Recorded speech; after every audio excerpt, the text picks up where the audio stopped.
ସୁକିନ୍ଦାଗଡ଼ରେ ଘରକୁ ଘର ବୁଲି ଭୋଟ ଭିକ୍ଷା କଲେ ମନ୍ତ୍ରୀ ଇଞ୍ଜିନିୟର ପ୍ରୀତିରଞ୍ଜନ ଘଡ଼ାଇ।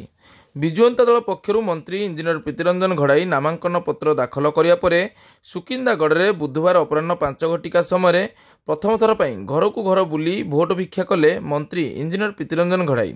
ସୂଚନା ମୁତାବକ ମନ୍ତ୍ରୀ ଇଞ୍ଜିନିୟର ପ୍ରୀତିରଞ୍ଜନ ଘଡ଼ାଇଙ୍କ ସହିତ ଜିଲ୍ଲା ପରିଷଦ ପ୍ରତାପ କେଶରୀ ପଟ୍ଟନାୟକ, ସରପଞ୍ଚ ସ୍ୱାଧୀନ ଦାସ, ବ୍ଲକ ସଭାପତି ବିବେକାନନ୍ଦ ବୋଷ, ବରିଷ୍ଠ ବିଜେଡି ନେତା ବିଳାସ ବେହୁରା, ରାଜକିଶୋର ଜେନାଙ୍କ ସହିତ ସୁକିନ୍ଦାଗଡ଼ର ବହୁ ବରିଷ୍ଠ ବିଜେଡି ନେତାମାନେ ସୁକିନ୍ଦାଗଡ଼ର ବିଭିନ୍ନ ସ୍ଥାନରେ ଘରକୁ ଘର ବୁଲି ବିଜୁ ଜନତା ଦଳର ଶଙ୍ଖ ଚିହ୍ନ ପାଇଁ ଭୋଟ ଭିକ୍ଷା କରିଥିବା ଦେଖିବାକୁ ମିଳିଛି।